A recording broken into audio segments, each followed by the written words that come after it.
आपको उनके एरियर के ऊपर 9% का भुगतान इंटरेस्ट का करना पड़ेगा।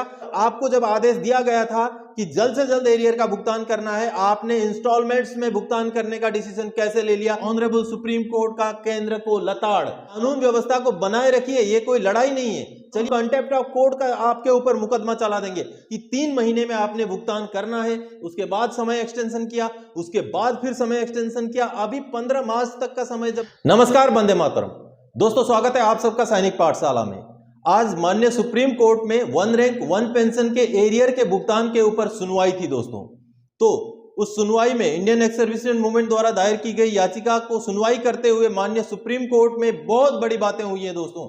कहीं ना कहीं अगर हम बोले तो एक तरफ से ये खुशखबरी ही है, क्योंकि एरियर के भुगतान के ऊपर माननीय सुप्रीम कोर्ट ने सरकार को लताड़ लगाई है दोस्तों, और कहा है कि कानून व्यवस्था को बनाए रखिए, ये कोई लड़ाई नहीं है। चलिए आगे बढ़ते हैं। मैं आप सबको कुछ पॉइंट्स मैंने नोट किए हैं बोर्ड पे, जैसे आप देख पा रहे हैं, उनको समझाता हूं कि आखिर माननीय सुप्रीम कोर्ट के अंदर आज हुआ क्या और ऐसी क्या अच्छी खबर है, ऐसी क्या गुड न्यूज है जो मैं आप सबको देने जा रहा हूं आज की सुनवाई से निकली हुई दोस्तों। चलिए आगे बढ़ते हैं। जैसे आप बोर्ड पर देख पा रहे हैं दोस्तों, OROP एरियर केस, इस केस के ऊपर सुनवाई थी आज, और पहला पॉइंट है ऑनरेबल सुप्रीम कोर्ट का केंद्र को लताड़, और दूसरा पॉइंट है एफिडेविट दाखिल करो। चीफ जस्टिस ऑफ इंडिया साहब ने यह बोला है कि आपने इतनी देरी क्यों की, और आपको जब आदेश दिया गया था कि जल्द से जल्द एरियर का भुगतान करना है, आपने इंस्टॉलमेंट्स में भुगतान करने का डिसीजन कैसे ले लिया? आप जो सेक्रेटरी हैं, जो मिनिस्ट्री ऑफ डिफेंस के जो पेंशन वाले सेक्रेटरी हैं, उनको यह आदेश दिया कि आप एफिडेविट दायर करो सारी बातें लिख करके कि आपने किया कैसे। ये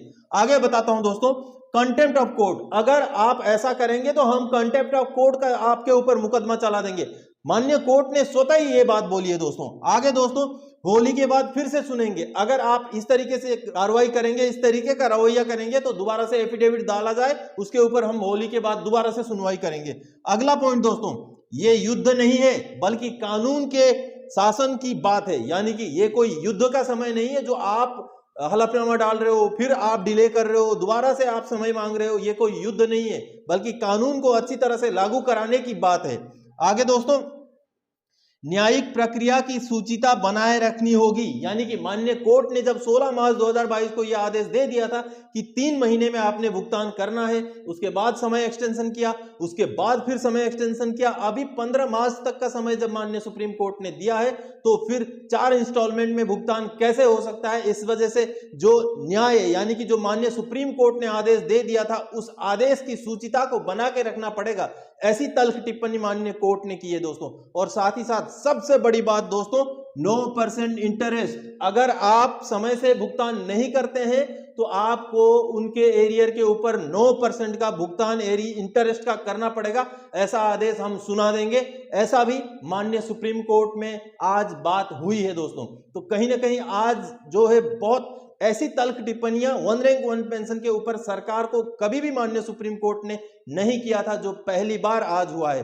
तो एक बड़ी खबर है दोस्तों, बहुत बड़ी खबर ये निकल के आई है कि आने वाले दिनों में अब जो हमारे इंस्टॉलमेंट्स बचे हुए हैं एरियर के, दूसरा, तीसरा, चौथा, और कई सारे डिफेंस पेंशनर का पहला भी नहीं आया है, तो उनके बहुत जल्दी पेमेंट होने के, भुगतान होने के जो है आसार बन रहे हैं। क्योंकि माननीय सुप्रीम कोर्ट ने जो रवैया आज दिखाया है, जिस तरीके से सरकार को घेरा है, ये तो उसी बात को दर्शाता है कि आने वाले दिनों में हमें बहुत जल्द हमारे जो एरियर का दूसरा, तीसरा और चौथा इंस्टॉलमेंट, जिनको पहला मिल गया है उनको, और जिनको पहला नहीं मिला है, पहले के साथ बहुत जल्दी भुगतान शायद हो जाए।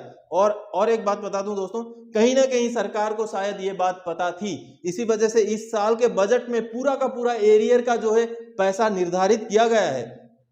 तो अभी आने वाले दिनों में हमें बहुत जो है जल्दी हमारा सारा एरियर देखने को मिल सकता है। आज की सुनवाई से यही निकल के आया है दोस्तों। हम अमूमन ये बोला करते हैं दोस्तों कि कोर्ट्स भी वही सरकार जैसी चाहेगी उस तरीके की ही फैसला देंगे, इस तरीके की हम बातें करते हैं, लेकिन ऐसा नहीं है। न्याय व्यवस्था पर हमें भरोसा बनाए रखना पड़ेगा दोस्तों। हमारे देश में, हमारे कानून में देर हो सकती है लेकिन अंधेर नहीं है। तो माननीय सुप्रीम कोर्ट का आज का जो सुनवाई में जो बातें निकल के आई हैं, वो उसी तरफ इशारा करती हैं।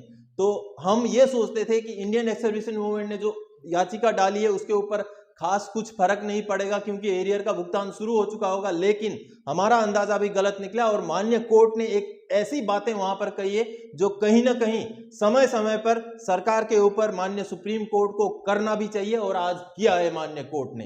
तो दोस्तों ये एक बड़ा अपडेट था, इसी अपडेट को आप सबको देने के लिए इस वीडियो में आया था। आगे और कोई जानकारीदायक आपसे सरोकार रखने वाला विषय लेकर मैं फिर से हाजिर हो जाऊंगा, तब तक के लिए जय हिंद दोस्तों।